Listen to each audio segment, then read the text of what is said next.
Sister குஷி குஷியா இருக்கிறீங்களா? ஓம் சாந்தி brother. குஷி குஷியா இருக்கிறோம். Okay sister. ஆ ஸோ இது வந்து 4வது பார்ட் இந்த வீடியோல. செம பவர்ஃபுல்லான முரளி இது. ம். ஸோ இதுல பாபா சொல்றாங்க, ஸோ இதுக்கு முன்னாடி பார்த்தது வந்து மைண்ட் வந்து பாபாவோட மட்டும் இணைஞ்சு இருக்கட்டும், எந்த காரியம் செய்தாலும். அப்ப மாயாவால வர ம். முடியாது அப்படின்னு சொல்லியிருந்தாரு. இன்னொன்னு பாபா நினைவுல இருந்து நீங்க பேசுனீங்கன்னா, 1 மணி நேரம் பேச வேண்டிய சொற்பொழிவ சில வார்த்தைகள்லயே உங்களால முடிக்க முடியும். அந்த பவர் இருக்கும்ன்றாரு. ஏன்னா எவ்வளவு நேரம் பேசுறோன்றத விட, அது அவங்களுக்குள்ள எந்த மாற்றத்தை ஏற்படுத்துதுன்றது தானே ரொம்ப மாற்றம். முக்கியம். ஸோ அது ம். ஆ உங்களை நாளுக்கு நாள் முன்னேறிக் கொண்டு செல்வதாக அனுபவம் செய்றீங்களா? எனக்கு இன்னும் நேரம் இருக்குது. நான் பின்னாடி முயற்சி பண்ணுவேன் அப்படின்னு நினைக்காதீங்க. ஏன்னா, நேரத்துக்கு முன்னாடி நீங்க சம்பூர்ணம் ஆகணும். இந்த நிலையை அனுபவம் பண்ணணும். சம்பூர்ண நிலையை அந்த ம். அந்த கடைசி நேரத்துக்கு முன்னாடியே நீங்க அனுபவம் பண்ண ஆரம்பிச்சிடணும். நேரம் வந்த பிறகு இதை நீங்க அனுபவம் பண்றீங்க அப்படின்னா, நேரத்துக்கு ஏத்த மாரி உங்க மனநிலை மாறிக்கிட்டே இருக்கும். இல்லையா? எது ம். நடந்தாலும் உங்க மனம் மாறாம வச்சுக்கிறது தான் இங்க ராஜயோகம். கடைசியில எல்லாரும் தான் எல்லாம் இழந்த அப்புறம் வேற வழி இல்லாம கடவுள நினைச்சு தான் ஆகணுன்ற நிலைமைக்கு வரும்போது மாறுறது. அதுக்கு நம்ம ராஜயோகி ஆக தேவையில்ல. எல்லாரும் தானே மாறுவாங்க. கடைசி நேரம் வர வர இன்னும் மோசமா தான் இருக்கும் உலகம். மோசமா அப்ப நம்ம இருக்கும். எப்படி கரெக்ட். கண்ட்ரோல் பண்ண முடியும் மனச? இப்ப பண்றதுதான் ஈஸி. ம். கடைசி நேரத்துல உங்க மனம் வந்து அந்த துக்கத்தை எல்லாம் அனுபவம் பண்ணக்கூடாதுன்றதுக்காக தான் இப்ப பயிற்சி பண்ண சொல்றதே. அதான் கேட்பேன். ஆ. ஆமா.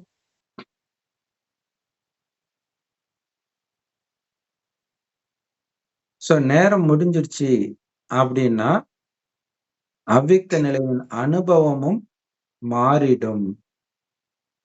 வேற பார்ட் வந்துடும். அதனால அதுக்கு முன்கூட்டியே நீங்க அவ்வியக்த நிலையை அனுபவம் பண்ணணும்ன்றார். ஸோ அது என்ன பார்ட் வரும்னு சொல்லல. பட் ஆனா வேற பார்ட் நடிக்க வேண்டியது வந்துடும்ன்றார். ஸோ அப்ப இங்க இருந்துகிட்டே அவ்வியக்த பயிற்சி பண்றதுதான் முக்கியமான விஷயமே. இங்க இருந்துகிட்டே எல்லோருக்கும் சக்தி கொடுக்கிறது இதெல்லாம் இப்பவே பண்ணணும். அதுக்கப்புறம் என்ன பார்ட் வரும்? அட்வான்ஸ் பார்ட்டியா போய் பிறந்துடுவீங்க. ஏன்னா இப்ப நம்ம அவ்வியக்த பயிற்சியே பண்ணல அப்படின்னா, எப்படி நம்ம மற்றவர்களுக்கு சக்தி கொடுப்போம்? எப்படி ஃபரிஸ்தாவா ஆகும்? ஆக மாட்டோம். அப்ப போய் அந்த நேரத்துக்கு ஏத்த மாதிரி ஏதோ ஒரு பிறவி பிறக்க ஆரம்பிச்சிருவோம். சோ அவ்வளவுதான் முடிஞ்சு போச்சு. முயற்சி எல்லாம் முடிஞ்சு போச்சு. அதனால அவ்வியக்த நிலையை ஏற்கனவே அட்வான்ஸா நீங்க அனுபவம் பண்ணணும். குமாரிகள் வேகமா ஓடுறீங்க. இந்த ஈஸ்வரிய பந்தயத்திலும் வேகமா ஓடுங்க. யாரு வந்து ஆமா. ஆக்சுவலா திருமணமான பெண்களை விட குமாரிகள் வேகமா தான் ஓடுவாங்க. அதே மாதிரி இதுலயும் வேகமா ஓடி காட்டுங்கன்ற. ஈஸ்வரிய பந்தயத்திலும். யாரு முதல்ல வராங்களோ அவங்க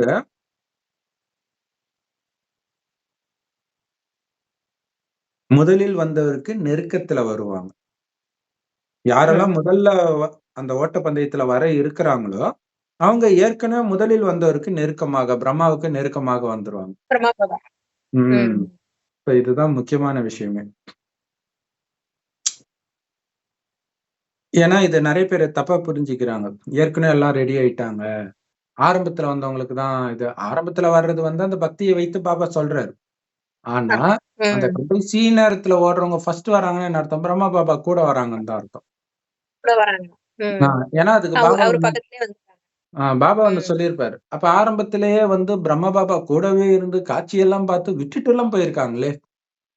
அப்ப எப்படி அவங்க ஃபர்ஸ்ட் வருவாங்கன்னு சொல்ல முடியும்? ஆனா இப்ப நம்ம பிரம்ம பாபா பார்க்காமலே அசைக்க முடியாத நிச்சய புத்தியில இருக்கிறோமே. நாம எப்படி ஃபர்ஸ்ட் வராம போயிடுவோம்? அதுக்கும் வர முடியுமே.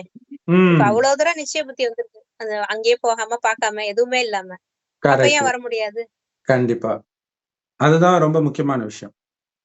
சோ யாரு முதல்ல வராங்களோ, அவங்க தான் முதலில் வருபவருக்கு நெருக்கத்தில் வர முடியும். சோ சாக்கார பாபா முதலில் வந்தார். இல்லையா? முதல்ல அந்த இலக்கை அவர்தான் போய் கோல் போஸ்ட் தொட்டார். அதனால அடுத்தபடியா நான் ஓடி போய் தொடணுன்ற உயர்ந்த லட்சியம் வைங்க. உங்களுடைய லட்சியம் சம்பூரணமாகணும். அதனால முயற்சியும் முழு முயற்சியா இருக்கணும். முழுமை அடையணும்னா முயற்சியும் முழுமையாக இருக்கணும். அப்பதான் அந்த சம்பூர்ண நிலையை உங்களால அடைய முடியும்.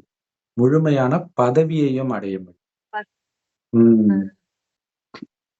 சோ முழுமையான முயற்சி அப்படின்னா, எல்லா விதத்திலும் உங்களை முழுமையாக்கிக்கிறதுன்னு அர்த்தம். எந்த குறையும் கிடையாது. எந்த அலங்காரமும் குறையக்கூடாது. அப்படி ஆக்கிக்கிறது. இது ஒண்ணும் பெரிய விஷயம்லாம் கிடையாது. ஒருத்தர தெரிஞ்ச பிறகு அவரை நினைக்கிறது கஷ்டமா? அதுவும் ரொம்ப ரொம்ப பிரியமானவர், அன்பானவர்ன்னு தெரிந்தும் அவரை நினைக்கிறது கஷ்டமா?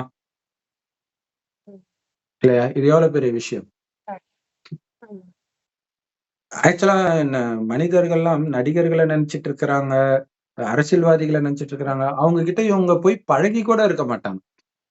அவங்களோட ஒரிஜினல் கேரக்டர் என்னன்னு தெரியாது. ஆனா இங்க பாபா நம்ம கூடவே வாழ்ந்துட்டு இருக்கிறார். அப்ப அவரை நினைக்கிறது என்ன பெரிய கஷ்டமான்ற.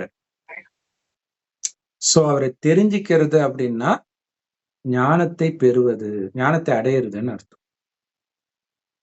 அந்த ஞானம் ஒளி ரூபமாக, சக்தி ரூபமாக மாறல அப்படின்னா, அந்த ஞானத்தினால் என்ன பயன்? எப்படி கேட்டார் பாரு. ஆக்சுவலா வள்ளலார் இந்த தேகத்தை ஒளி தேகமாக மாட்டுவான், அப்புறம் தங்க தேகமா மாத்துவான், அப்படி இப்படின்னு சொல்லியிருப்பார். தேகத்தை மாத்துறத பத்தி அவர் பேசிட்டு இருப்பார். ஆனா இந்த ஞானமே உங்களுக்கு ஒளியாக, சக்தியாக மாறணும். ஏன்னா அந்த அந்த சக்தி சொரூபமாகி உலகத்துக்கு ஃபுல்லா குடுக்கறதுதான் இங்க மெயினே. பாபாவ நினைக்கிறதும் சக்தி குடுக்கறதும் தான். நினைக்கிறது குடுக்கறது. அது ஆட்டோமேட்டிக்கா வந்துகிட்டே இருக்கும். ஒண்ணாவே 2 பேரும் இணைந்த ரூபத்திலே இருந்து சக்தியை கொடுத்துக்கிட்டே இருக்கிறோம். எங்க போனாலும் இணைஞ்சே இருக்கிறோம். ஒரு இடத்துக்கு நீங்க போனீங்கன்னா அந்த இடத்துல சக்தி இருக்கணும். போகாமலேவும் புத்தினால போய் அங்க சக்தியை கொடுக்க முடியணும். இப்ப கும்பமேளாவுக்கு அந்த மாதிரி நிறைய பாபா குழந்தைகள் கொடுப்பாங்க கண்டிப்பா. சோ அது தேவதை ஆத்மா அவங்கள அறியாம புடிச்சு காலை இந்த பக்கம் திருப்பும். எப்படி வந்தனே எனக்கு தெரியலன்னுவாங்க. அந்த மாதிரி இருக்கணும்.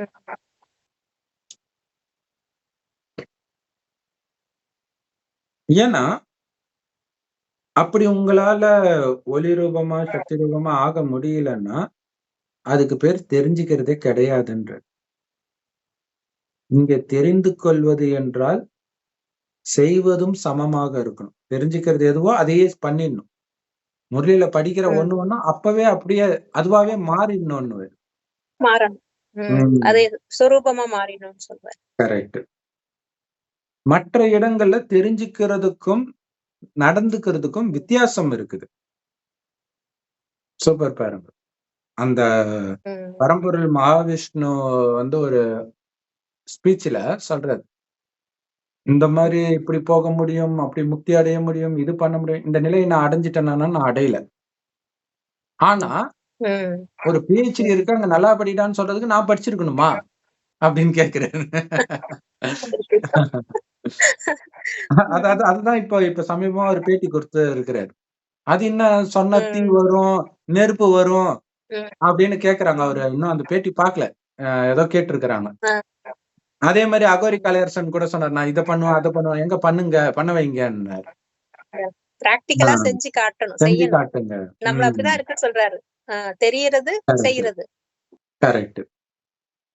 ரெண்டுமே சமமா இருக்கணும். இங்க இருக்கிறது என்னன்னா ஒருத்தருடைய குணத்தையே அப்படியே உங்க வைப்ரேஷன்ல அவங்க மாறுறது. மற்ற மேஜிக் எல்லாம் பாபா கத்து கொடுக்கல. பட் அதுவும் நடக்கும் தேவைப்படும் பொழுது. ஆனா மெயின் இதுதான், வாயுமண்டலத்தை மாத்துறது தான். அதுதான் சக்தி சொரூபமா ஆகிறது. அந்த இயேசுநாதருடைய ஒரு படம், கருணாமூர்த்தின்னு ஒரு படம் சின்ன வயசுல பார்த்திருக்கிறேன்.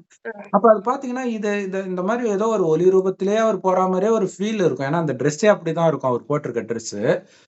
அப்படியே ம். பொறுமையா அது ரொம்ப போர் அடிக்கிற மாதிரி தான் இருக்கும். பட் அதையும் மீறி அந்த ஒரு சக்தி சொரூபமா அவரை அதோட அவரை பார்த்தாலே எல்லாரும் ம். குணமாகிறது. அப்ப குணமாக்கக்கூடிய ஏதோ ஒண்ணு அவரை சுத்தி பரவுதுன்னு தானே அர்த்தம். அப்படி ஒரு ஏஞ்சல் போற மாதிரி தான். கரெக்ட். சோ அந்த மாதிரி நாம பண்ணணும். ம். இங்க மட்டும்தான் தெரிஞ்சுக்கிறதே அப்படி ஆகுறீங்க. இங்க தெரிஞ்சுக்கிறீங்கனாலே அதுவா ஆகுறீங்கன்னு அர்த்தம். ஆகுது. மற்ற இடங்கள்ல தெரிஞ்சுக்கிறது வேற, நடக்கிறது வேற. அவங்களுக்கு தெரியாது. தியரி வேற, பிராக்டிகல் வேற. அப்படி இருக்கும். ஜக்கி வாசுதேவ் ஒரு 30 வருஷத்துக்கு முன்னாடி சொன்னாரு நான் சாக போறேன்ட்டு. கன்ஃபார்மா இந்த தடவை போயிடுவேன்ட்டு. அவருக்கு உடம்பு சரியில்லாதனால அவர் சொல்லியிருப்பாரு போல இருக்குது. ஆனா போகல. ஆமா. உடனே என்ன பிட்ட போட்டாரு. எனக்கு கொஞ்சம் சேவை இருக்குதுன்ட்டாரு. போயிருந்தா இப்ப கூட இப்பவும் நான் ஏதோ சொல்லி ஆபரேஷன் நடந்தது இல்ல, பிரெயின்ல ஏதோ ப்ராப்ளம் சொல்லிட்டு. இப்ப நான் சொல்றது 30 வருஷத்துக்கு முன்னாடியே. ஆமா முன்னாடி உடனே அவரு கால்ல என்னத்தையோ ஒண்ணத்த போட்டுட்டு நான் வந்து உயிரை கட்டி வச்சிருக்கிறேன். மக்களும் நம்புறாங்க அவர் என்ன சொன்னாலும். அதுக்கப்புறம் ஒரு டைம் என்ன சொன்னாரு. கார்ல சாக்ஸ் போட்டிருக்காரு குளிருக்கு, அவ்வளவுதான். இப்ப நாங்க எல்லாருமே சாக்ஸ் தானே போட்டுட்டு இருக்கோம். அது மாதிரிதான். இல்ல ஒரு காப்பு மாதிரி ஒண்ணு போட்டிருப்பாரு சிஸ்டர். கையில போடுவாங்கல்ல அந்த மாதிரி ஒண்ணு போடுவாரு. அடுத்தது நான் அது எல்லா லேடிஸ் கால்ல ஒரு கருப்பா ஒண்ணு போட்டுக்கிறாங்கல்ல பிரதர், காப்பு மாதிரியும் போடுவாங்க. அந்த கருங்காலி மரம் அதையும் ஒரு பீடு மாதிரி போட்டுக்கிறாங்க. ஏதோ ஒரு காப்பு கயிறு, அது ஒரு காப்பு தானா? சரி சரி சரி. லேடிஸ்க்கெல்லாம் அந்த மாதிரி இவரும் ஒண்ணு போட்டுக்கிட்டாரு. அடுத்தது வந்து அத கழட்டிட்டா நான் இறந்துடுவேன் அப்படின்னு ஒண்ணு சொல்லிட்டு இருக்காரு. அப்புறம் பாத்தீங்கன்னா நான் வந்து எனக்கு ஒண்ணு மட்டும் தெரியும். நான் இறக்குற நாள் கண்டிப்பா பௌர்ணமியா இருக்கும், இல்லன்னா அமாவாசையா இருக்கும். 2த்துக்கும் எவ்வளவு டிஃபரன்ஸ். இல்ல இந்த ராமாயணம் சொல்லுவாங்கல்ல, ஒண்ணு 7000 வருஷம் முன்னாடி, இல்லன்னா 1,00,00,000 வருஷம் முன்னாடி. 2த்துக்கும் எவ்வளவு டிஃபரன்ஸ். ஐயோ ஐயோ. பொதுவாவே சொல்லுவாங்க, வயசானவங்க பெட் ரிட்டனா இருக்கிறவங்க ஆம்பளையா இருந்தா அமாவாசையில இறப்பாங்க, லேடிஸா இருந்தா பௌர்ணமியில இறப்பாங்க. அப்படியே கனத்த நாள் அப்படின்னு சொல்லுவாங்க. அந்த டைம்ல உயிர் போறதுக்கு சான்ஸ் இருக்கு. அந்த 2 தான். அதனால சொல்லி பாப்போம். 2 நாள்ல 1 நாள் வந்துடாதா அப்படின்னு சொல்லிட்டு இருக்கிறாரு. இல்லாட்டினாலும் செத்தப்புறம் போய் கேட்க போறது கிடையாது. அவ்வளவுதான். சரி. அதுதான் சொல்றது வேற, செய்யறது வேறையாக அங்க இருக்குது. இங்க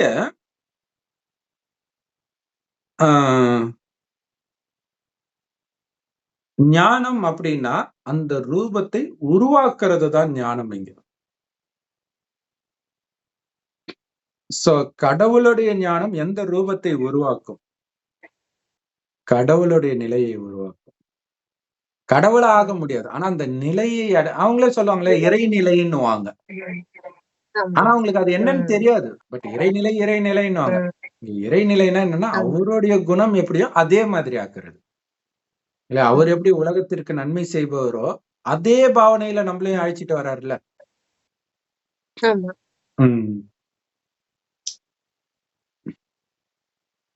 அம்சம் அம்சம்பாங்க. ஆஞ்சநேயர் சிவனோட அம்சம். சிவனோட அம்சம்ன்றாங்கல்ல. கரெக்ட். அவருடைய குணம். Correct correct.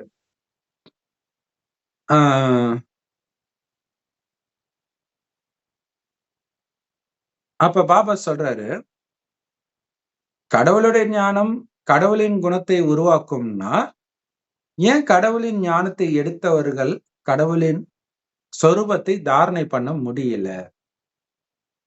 தியரி வேற. தெரிஞ்சுக்கிட்டு அதை புத்தியில தாரணை பண்றதுன்றது வேற. சோ தாரணை பண்ணிட்டீங்கன்னா அது தானா உங்க காரியத்தில் வந்துடும். அதுதான் விஷயமே. இப்ப ஒரு சிலர் பாத்தீங்கன்னா இந்த KPY பாலான்னு ஒருத்தர் இருக்காரு. அவரு பாத்தீங்கன்னா ஆம்புலன்ஸ் வாங்கி கொடுத்தாரு. இந்த வெள்ளத்தை அப்ப நிறைய பேருக்கு ₹2000 போய் வீடு வீடா கொடுத்துட்டு வந்தாரு. அவருக்கு அந்த குணம் தாரணை ஆயிடுச்சு. அவரு டிவி ஷோ தான் பண்றாரு. நடிகர் அளவுக்கு கோடி கோடியெல்லாம் வராது. இருந்தாலும் அவர் குடுக்கறதுல ஒரு சந்தோஷம்ன்றது தாரணை ஆயிடுச்சு புத்தியில ஸ்ட்ராங்கா. அந்த மாதிரி பாபா சொல்றாரு, ஒண்ணு தாரணை ஆயிடுச்சுன்னா தானா செயல்ல வந்துடும். அதுதான் அந்த முக்கியமான விஷயம். தாரணை அப்படின்னா அந்த விஷயத்தை உங்க புத்தியில நிரப்பிக்கிறதுன்னு அர்த்தம். இல்லையா? புத்தி ஃபுல்லா அதே அன்பு சொரூபமா, அமைதி சொரூபமானா அத ஃபுல்லா நிரப்பிக்கிறது. எப்ப உங்களுடைய எப்ப ஒரு விஷயம் புத்தியில நிரம்புதோ, அப்ப புத்தியின் கட்டளைக்கேற்ப கர்மேந்திரியங்கள் அந்த காரியத்தை பண்ணிடும். இந்த காரியம் தான் பண்ணணும் அப்படின்னு நீங்க நிரப்பிட்டீங்கன்னா, சாதாரண விஷயமே அப்படிதான். இந்த டைம்க்கு ஸ்கூலுக்கு போகணும், இந்த டைம் எழுந்திரிக்கணும். இதெல்லாம் கூட தாரணை ஆனதுனால தான் பண்றோம். இல்லையா? சோ ஒரே குடும்பத்துல ஒருத்தர் அதிகாலையிலே குளிப்பார். ஒரு சிலர் குளிக்கவே மாட்டாங்க. சாயங்காலம் தான் குளிப்பாங்க. லீவ் விட்டா குளிக்கவே மாட்டாங்க. இது எல்லாமே அந்த புத்தியில தாரணை ஆகுற விஷயம் தான். மற்றவர்களுக்கு பார்த்தீங்கன்னா, அஞ்ஞானத்திலே அந்த குளிக்கலன்னா அன்ஈசியா அவங்களுக்கு ஃபீல் ஆகும். காலையில 2 மணிக்கு குளிக்கிறவங்க எல்லாம் இருக்கிறாங்க. அஞ்ஞானத்திலே. அப்ப என்னன்னா புத்தியில நீங்க எதை நிரப்பிக்கிறீங்களோ, அந்த புத்தி வந்து ஆர்டர் போடுது. நம்ம இப்ப குளிக்கணும். குளிக்காம இருக்கிறது அருவருப்பான விஷயம். அப்படி. அதே மாதிரி தான் இங்க காமம் அருவருப்பான விஷயம், கரிமீன் அருவருப்பான விஷயம், வெளியில சாப்பிடுறது அருவருப்பான விஷயம். இதெல்லாம் மைண்ட்ல தாரணை பண்ணிட்டோம். அது நமக்கு அத பார்த்தா லவ் யூ பாபா. என்னன்னா, ஒரு மனநோய் ஹாஸ்பிட்டல்ல ஒரு சகோதரர் வந்து திடீர்னு ஏதோ 1 கிலோ கறியோ ஏதோ கேட்டிருக்காரு மட்டன்னு. அத வச்சு என்னடா பண்ண போறேன்னு அவங்க அப்பா சொல்றாரு, "நீ வாங்கிட்டு வான்னு இருக்காரு." வாங்கிட்டு வந்துட்டாரு. எல்லாத்தையும் இவரே சாப்பிட்டாரு. ஆச்சரியமாயிடுச்சு. அடுத்த நாளு அவரால எதையுமே சாப்பிட முடியல. எதுவுமே தண்ணி குடிக்கல, சோறு சாப்பிடல, எதுவுமே கிடையாது. ஹாஸ்பிட்டல் மாச கணக்குல அவரு சாப்பிடாமலே இருக்காரு. எப்பயாச்சும் தண்ணி மட்டும் குடிப்பாரு போல இருந்து. என்னன்னு கேட்டா அவர் சொல்றாரு, எத எடுத்துட்டு வந்தாலும் ஒரு மனித பிணம் வாடை அடிக்குதுன்றாரு. மனித பிணத்த சாப்பிடுற உணர்வு வருதுன்றாரு. அப்ப ஏதோ ஒரு ஜென்மத்துல அகோரியா பொறந்திருப்பாரு போல இருக்குது. அது இங்க வந்து வேலை காட்டுது. டக்குன்னு அது ஆக்டிவேட் ஆயிடுது. அது ஆழமா தாரணை ஆகுது பாருங்க. அதுதானே அடுத்த 2500 வருஷத்துக்கு நமக்கு வரப்போகுது. அதுக்கு தான் தாரணை பண்ண சொல்றாரு இப்பவே. அப்ப யோசிச்சுப்பாங்களேன், நம்ம பாபா குழந்தை ஆகறதுக்கு முன்னாடியே நமக்குள்ள நெறைய நல்ல குணங்கள் இருந்திருக்கும். குறிப்பா சின்ன வயசுல. அப்ப இப்ப பண்ணது தானே அது வரைக்கும் வந்திருக்குது. அதுவே நமக்கு நம்பிக்கையை கொடுக்கும். நம்ம நம்பிக்கைதான். கடைசி ஜென்மம் வரைக்கும் நல்ல குணங்கள் இருக்கு நமக்கு. அந்த அளவு நம்ம மோசமா இல்லையே. கண்டிப்பா. தெரியாம சில விஷயங்கள் செஞ்சிருப்போம். அது மட்டும்தான். கண்டிப்பா. அப்ப அந்த மாரி சாத்தான் கெடுக்கிற நேரத்துல வந்து காப்பாத்திட்டாரு. டபக்குன்னு பாபா. அப்ப உங்க புத்தியில நிரம்பிடுச்சு ஒரு விஷயம் அப்படின்னா, புத்தி கட்டளையிட்டு உங்க கர்மேந்திரியங்கள அந்த காரியத்தை தான் பண்ண வைக்கும். நாம ஞானம் நிரம்பிய தந்தையுடைய குழந்தைகள். அப்ப நமக்குள்ள ஈஸ்வர ஞானத்தின் ஒளியும் சக்தியும் இருப்பதாக உணர்ந்துதான் நீங்க ஒவ்வொரு அடியும் எடுத்து வைக்கணும். நீங்க பாத்தீங்கன்னா அந்த இயேசுநாதரை காட்டும்போது நெஞ்சில ஒரு ஒளி பல்பு எரியற மாதிரியே இருக்கும். அந்த கருணையின் ஒளியாக இருக்கிறாரு அப்படிங்கறது ஒரு அற்புதமான படம் அது. ஆனா உண்மையிலே அவருக்குள்ள அது தாரணை ஆகி இருக்குது அப்படிங்கிறது. அப்ப நீங்க உங்களை அப்படிதான் நினைக்கணும்ன்ற இந்த ஞான ஒளி அஞ்ஞானம் இருள், ஞானம் ஒளிதான். அப்ப இந்த ஞான ஒளியும் சக்தி ஒளியும் இந்த ஞானம் வந்து ஒளியாகவும் சக்தியாகவும் இருப்பதாகவே உணருங்கள். ஏன்னா நான் அவரோட குழந்தை. அப்ப அவருடைய குணம் எனக்கு இருக்கும் தானே. சும்மா ஞானத்தை கேட்கறது வேற. நீங்க சும்மா கேட்க கூடாது. அத உங்களுக்குள்ள நிரப்பிக்கணும், ஜீரணிக்கணும், தாரணை பண்ணணும். அது முக்கியம். உணவை சாப்பிடுறது ஒரு விஷயம், அதை ஜீரணம் பண்றது வேற விஷயம். சாப்பிட்டோன்னே வாந்தி எடுத்துட்டா அந்த மாதிரி இருக்கக்கூடாது. உள்ள ஜீரணமாகணும். நாடி நரம்பெல்லாம் போனாதான் ஜீரணம் ஆயிடுச்சுன்னு அர்த்தம். சும்மா சாப்பிடுறதுனால சத்து ஃபீல் ஆகாது. நிறைய பேர் சொல்லுவாங்க சாப்பிட்டுட்டு தான் இருக்கிறான், ஆனா அவனுக்கு டயர்டாவே இருக்கிறான். இப்ப உடம்பு எடுத்துக்கல அது. உடம்பு ஒட்டல. ஆமா. ஆனா எப்ப ஜீரணம் ஆகுதோ அப்பதான் சக்தி வரும். எப்ப உணவு ஜீரணம் ஆகுதோ அப்ப நீங்க சாப்பிட்டது சத்தாக மாறிடும். சத்து உருவாயிடுது.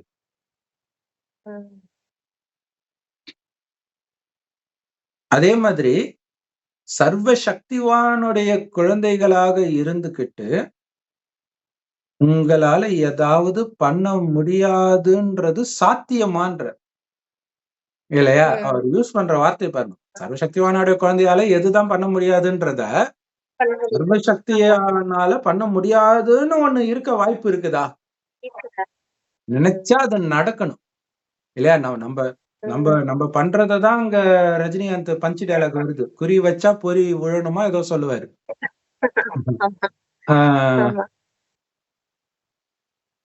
அதனால நம்மளால முடியாததே கிடையாதுன்ற இததான் இயேசு கூட சொல்லுவாரு.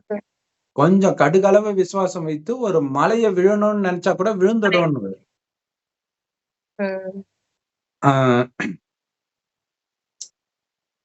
சோ அப்படி இருக்கும் பொழுது சர்வசக்திவானுடைய குழந்தையால பண்ண முடியாததுன்னு ஒண்ணு கிடையவே கிடையாதுன்னும் பொழுது நீங்க பண்ணல ஒரு விஷயத்த அப்படின்னா பாபாவுடைய பேரை களங்கப்படுத்துறீங்கன்னு அர்த்தம் இல்லையா? அந்த சக்தி இருந்தும் நீங்க விகாரத்தை விடல, சேவை செய்யல அப்படின்னா பாபா பேரை கெடுக்குறீங்கன்னு அர்த்தம்ன்ற. அதனால நீங்க செய்யற ஒவ்வொரு காரியமும் என்னை ஒரு முன்னுதாரணமாக வைக்கணும்ன்ற லட்சியம் வச்சு செய்யுங்க. என்னை பார்த்து மற்றவர்கள் செய்யணும். அப்படி இருக்கணும். அப்படித்தானே ராமருடைய வாழ்க்கை இருக்குது, இயேசுடைய வாழ்க்கை இருக்குது. அவரை மாதிரியே ஃபாலோ பண்ணணும் அப்படின்ட்டு. அதனால எப்ப கடைசி நேரம் வரும், எப்ப கடைசி நேரம் வரும்ன்ட்டு எதிர்பார்த்து காத்துக்கிட்டு இருக்காதீங்க. முன்கூட்டியே உதாரணமாகுங்க. பிரம்ம பாபா ஆனாரு இல்ல, அது மாதிரி ஆகுங்க. நல்லது. வரதானம்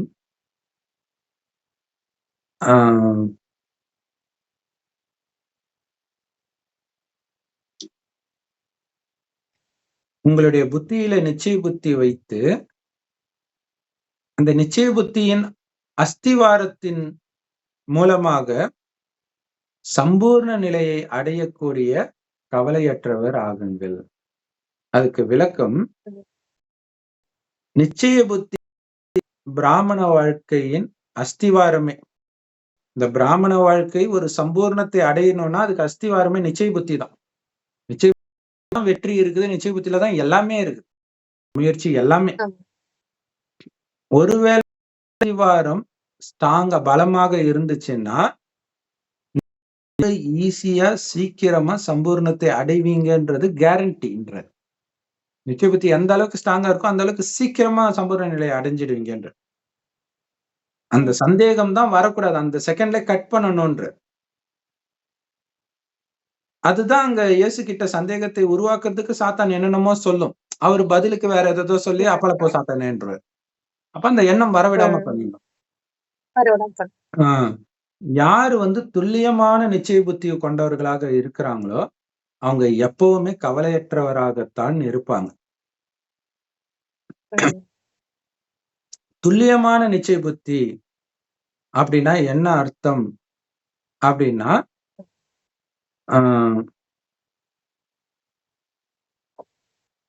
உங்களுடைய ஆத்ம அபிமான சொரூபத்தை தெரிஞ்சுக்கிட்டு அப்படித்தான் நான் இருக்கிறேன்னு ஏத்துக்கிட்டு ஃபர்ஸ்ட் தெரிஞ்சுக்கிறது, அடுத்தது ஏத்துக்கிறது, அடுத்தது அதுவாகவே மாறுறது, ஆத்ம அபிமானியாகவே இருக்கிறது. அதே மாதிரி பாபாவையும் துல்லியமாக எப்படி இருக்கிறாரு, எந்த ரூபத்துல இருக்கிறாரு, எந்த ரூபத்துல அவருடைய பாகத்தை நடிச்சிட்டு இருக்கிறார், இதையும் தெரிந்து அவருடையவராக இருக்கிறது. இதுக்கு பேர் தான் துல்லியமான நிச்சய புத்தி. அந்த மாதிரி நிச்சய புத்தி உள்ளவர்கள் வெற்றி அடைவார்கள் அப்படின்னு சொல்ற ஸ்லோகன். யாரு தன்னுடைய நேரத்தை, சந்தோஷத்தை, பிராப்தி அடையக்கூடிய ஆசையை எல்லோருக்கும் தானமாக கொடுக்கிறாங்களோ அவங்கதான் உண்மையான தானி, மகாதானின்னு சொல்ல முடியும். நேரம் பிரம்ம பாபா கூட அவருக்கான நேரத்தை எல்லாம் குழந்தைகளுக்கு சக்தி கொடுப்பதற்கும் சகயோகம் கொடுக்கறதுக்குமே செலவு பண்ணாரு. அவங்கதான் மகாதானி. நேரம், சந்தோஷம், பிராப்தி அடையிறது அத்தனையும் மற்றவர்களுக்கு கொடுத்துக்கிட்டே இருக்குது. நான் தான் பெற்றது பெருக இவ்வையகம். அப்படின்னு கொடுக்கறவங்க தான் உண்மையான தானி அப்படின்னு பாபர் சொல்றாரு.